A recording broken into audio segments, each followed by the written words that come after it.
Have you ever started something important and quit by the second week? Postponed what you knew you had to do until it became urgent? Felt your body freeze up precisely when the task got difficult? I'm Thorfinn Karlsefni. I led expeditions to the westernmost lands the Norse ever reached, Vinland, beyond Greenland, where cold kills in hours and there's no second chance for mistakes. I kept men alive and productive for months under extreme conditions. What I learned doesn't depend on motivation. It works precisely when you don't want to do anything. In the next few minutes, you'll learn how to start without willpower, continue without motivation, and finish even when it hurts. Stay until the end, because I'll reveal the single phrase I use when my brain begs for quitting, and it transforms these 5 steps into a self-sustaining system. I'll start by showing you why you freeze. You sit down to study. 3 minutes later, you're on your phone without remembering how you got there. You schedule a workout for 6 in the morning, wake up, turn off the alarm, and sleep another hour. You open the important project and suddenly, urgently need to organize your desk, answer emails, get another coffee. Your mind is sabotaging you silently and you don't even notice. It's not laziness, it's brain architecture. The human brain avoids short-term pain even when it causes long-term destruction.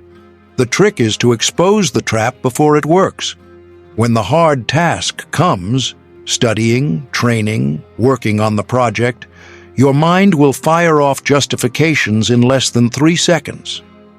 I'll do it later when I'm more focused. I need to plan better before starting.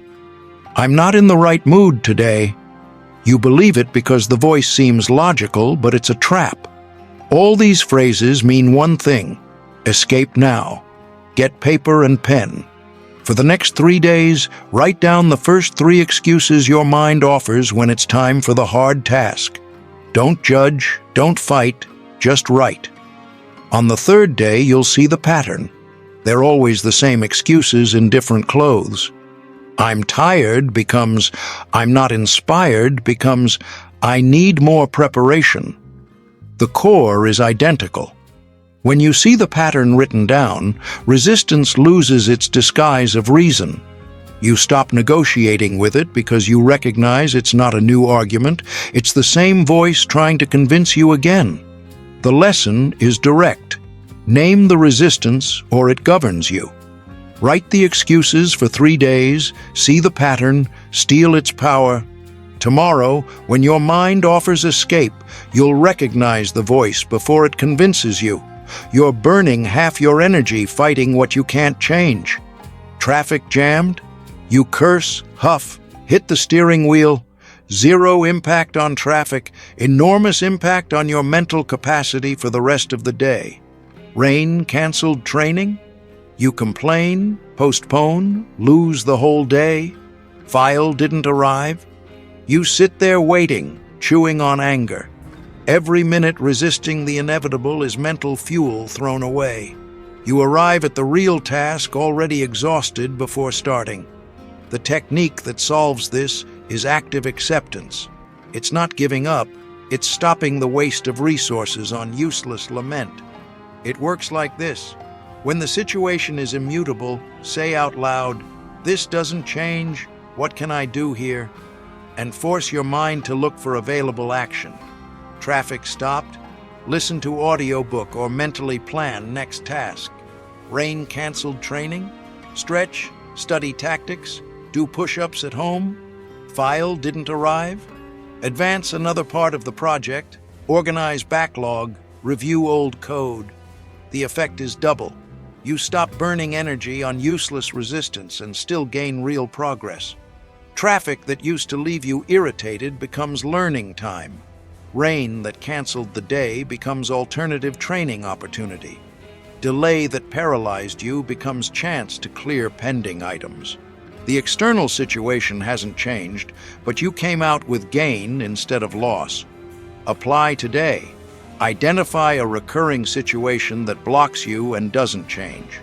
Before anger rises, say out loud, "This doesn't change. What do I do here?"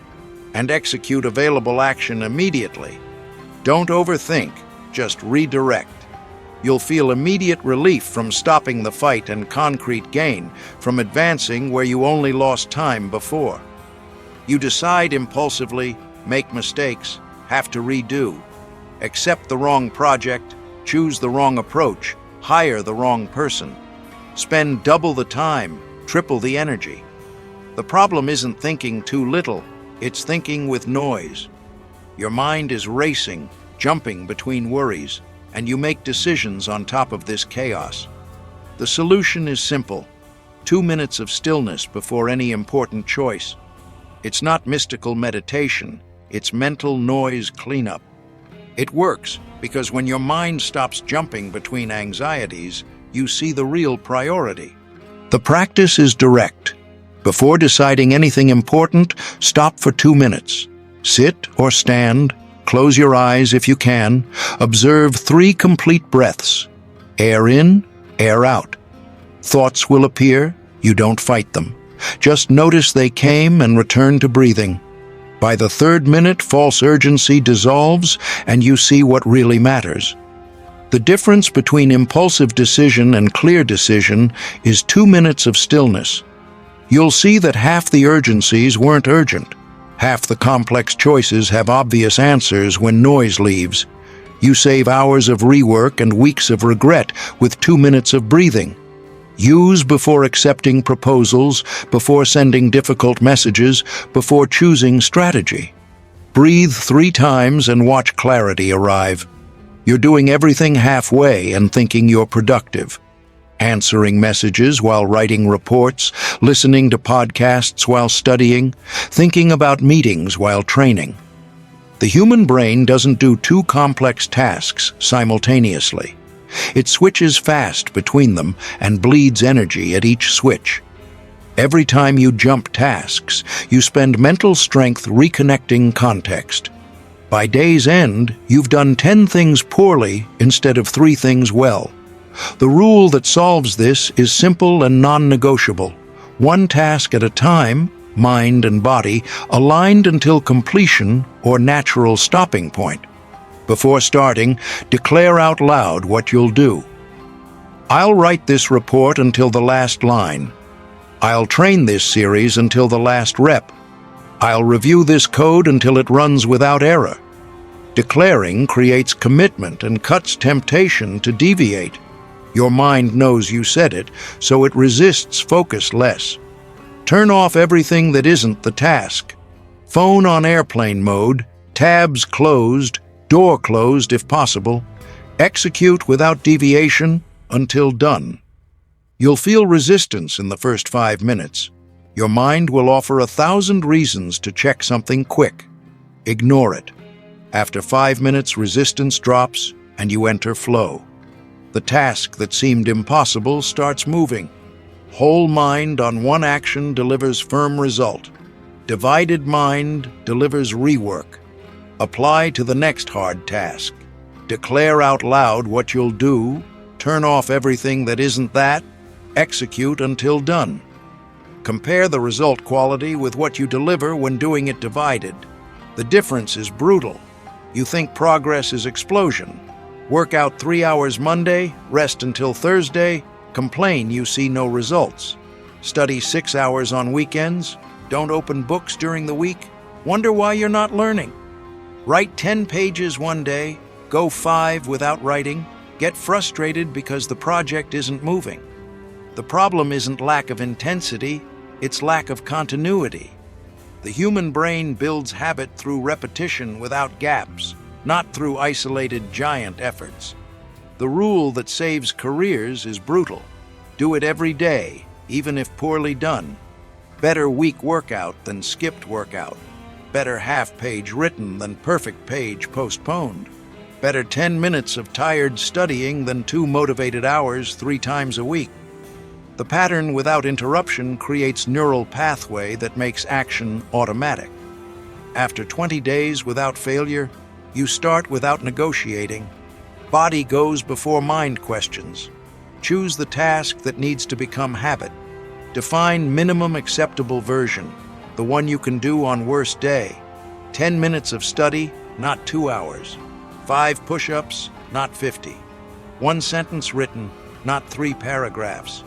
Execute this minimum version every day, no exceptions, for 20 days.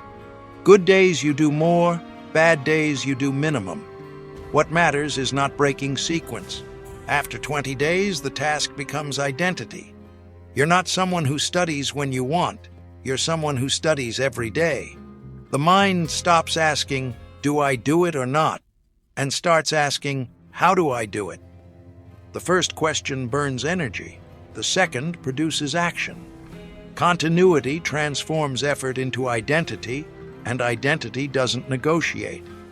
Now I reveal what I promised at the start, the phrase I use when my brain begs for quitting.